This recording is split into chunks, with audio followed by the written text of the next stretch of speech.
제주 제2공항 건설 예정지 근처에는 이 철새들이 많이 살다 보니 항공기와 조류가 충돌할 가능성을 놓고 논란이 끊이지 않고 있는데요. 제2공항 반대 단체들은 국토교통부가 전략 환경 영향 평가를 통과하기 위해 이 항공기와 조류의 충돌 위험성을 왜곡하거나 조작해 이 제2공항의 조류 충돌 심각성을 낮게 평가했다고 주장했습니다. 조인호 기자입니다. 제2공항 예정지 인근 바닷가에는 해마다 수만 마리나 되는 철새가 날아옵니다. 겨울 철새인 가마우지와 여름 철새인 중대백로도 그 중에 하나입니다. 그런데 가마우지와 중대백로는 제2공항 전략 환경 영향 평가의 항공기와 조류 충돌 위험성 평가 대상에서 빠졌습니다. 국토교통부가 국내 공항에서 지난 14년간 충돌 사고가 없는 종은 평가 대상에서 제외했기 때문인데 다른 공항들과 달리 유독 제주 제2공항에만 적용됐습니다. 나머지 새들의 위험성 평가 결과를 놓고도 논란이 일고 있습니다. 국토부가 흑산도와 새만금 신공항에서는 충돌 심각성이 높은 것으로 평가했던 갈매기나 매, 맷비둘기 등이 제2공항에서는 낮은 것으로 평가됐기 때문입니다.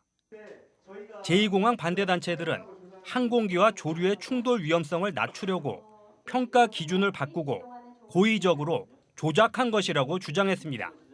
어떤 새가 여기서 부딪히면 피해가 심각하고 여기서 부딪히면 심각하지 않다 이런 기준은 있을 수 없습니다. 종별 심각도는 다 보편적인 기준에 의해서 똑같아야 됩니다. 반대단체들은 철새가 없는 봄에 턱없이 적은 숫자를 조사했고 법정 보호종도 빠졌다고 주장했습니다. 이에 대해 국토교통부는 전략 환경 영향 평가는 환경부와 협의를 마쳤다며 앞으로 제주도의 환경 영향 평가 과정에서 다시 한번 철저히 검토하고 저감 방안을 마련하겠다고 밝혔습니다. 국토부는 제2공항은 찬반이 엇갈리는 사안인 만큼 제주도와 충분히 협의한 뒤 환경 영향 평가를 진행하겠다고 밝혔습니다. MBC 뉴스 조인호입니다. 제주국제공항에서 추락한 드론이 발견돼 경찰이 수사에 나섰습니다. 제주항공청은 지난 13일 오후 2시쯤 국내선 여객터미널 옥상에서 추락해 있는 드론 한 기를 발견했다고 밝혔습니다. 신고를 받은 제주서부경찰서는 드론을 수거해 소유자와 비행 경로 등을 수사할 계획입니다. 비자림로를 지키기 위한 시민 모임은 오늘 제주지방법원 앞에서 기자회견을 열고 법원은 비자림로 도로구역 결정을 무효로 하라고 촉구했습니다. 이들은 비자림로 확포장 공사의 사업 계획 과정에서 환경 영향 평가가 엉터리로 이루어졌다며 재판부가 도로구역 결정을 무효화해야 한다고 주장했습니다. 한편 내일 열리기로 했던 비자림로 도로구역 결정 무효 확인 소송에 대한 선고 공판은 다음 달 11일 오후 2시로 연기됐습니다.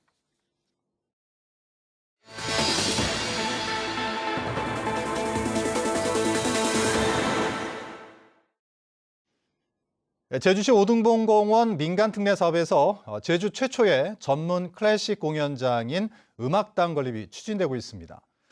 그런데 사업자가 당초 약속한 내용과 달리 규모를 3분의 1로 줄이는 방안이 추진돼 논란이 예상됩니다. 송원일 기자가 취재했습니다. 지난 2016년 개관한 롯데 콘서트홀, 2,000석 규모의 클래식 전문 공연장입니다. 국내 최고 수준의 시설이라는 평가를 받고 있습니다. 오등봉 공원에 아파트를 짓는 호반건설이 사업자 심사 과정에서 내세운 것이 같은 수준의 음악당을 지어 기부 체납하겠다는 것이었습니다.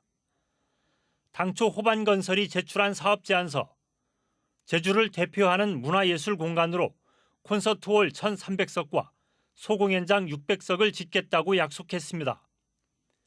그런데 음악당 규모를 축소하는 방안이 추진되는 것으로 확인됐습니다.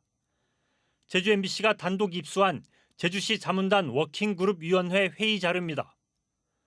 지난해 6월 1차 회의에서 음악당 규모 검토 요청이 있었고 이후 컨설팅 업체에 의뢰한 결과 효율성과 운영 비용 등을 고려하여 클래식 공연장 1,000석과 소공연장 300석 등 적정 규모 1,300석이 제시됐습니다. 당초 사업자가 약속한 계획보다 3분의 1이 줄어든 규모입니다.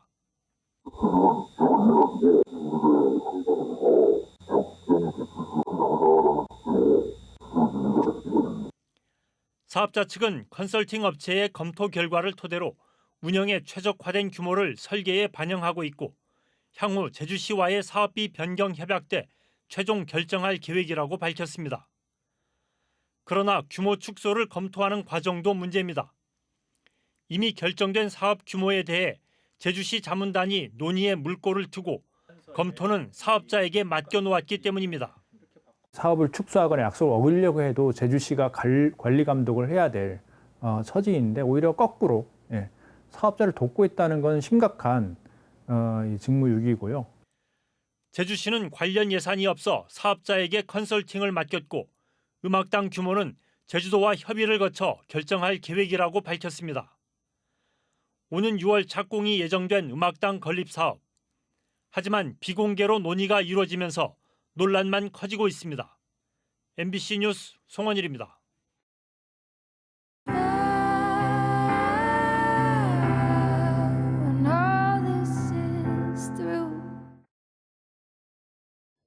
제주 4.3 당시 불법 군사 재판을 받고 억울한 옥살이를 한 수용인들이 직권 재심을 통해 무죄 판결을 받고 있는데요.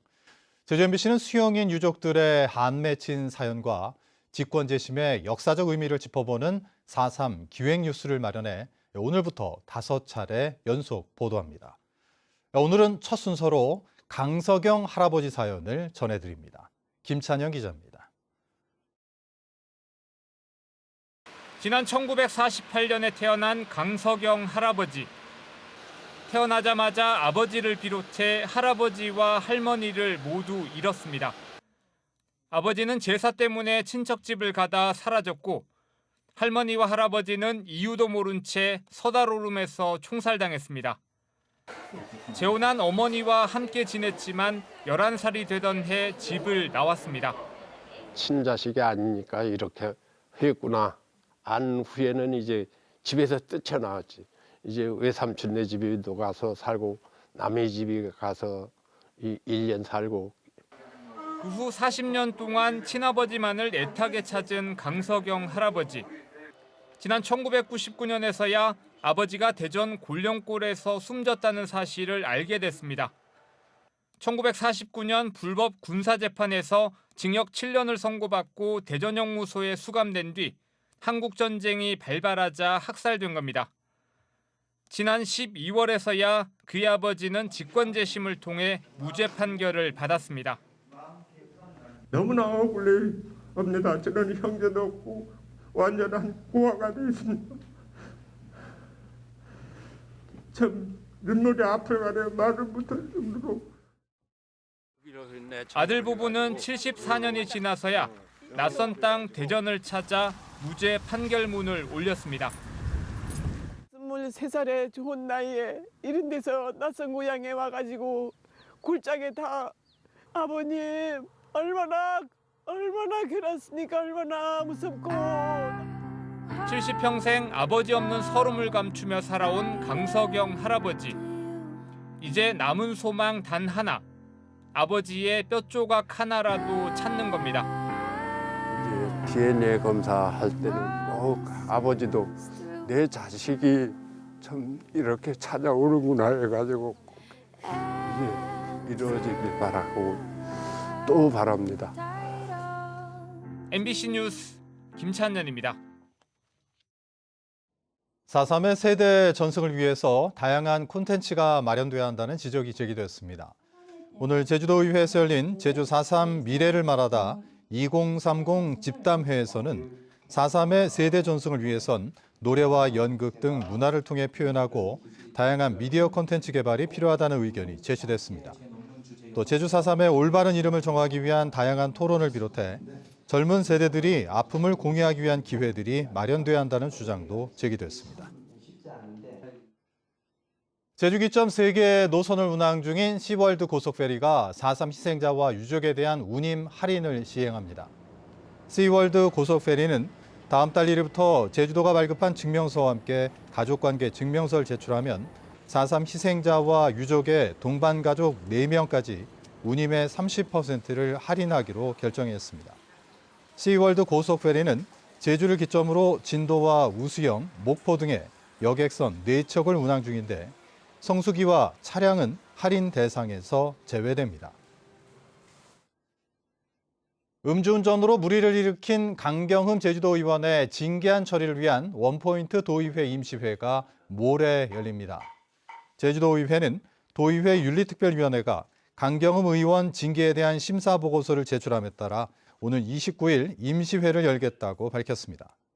한편 도의회 윤리특위는 강 의원에 대한 징계로 30일 출석 정지와 공개회의에서의 사과를 결정했습니다.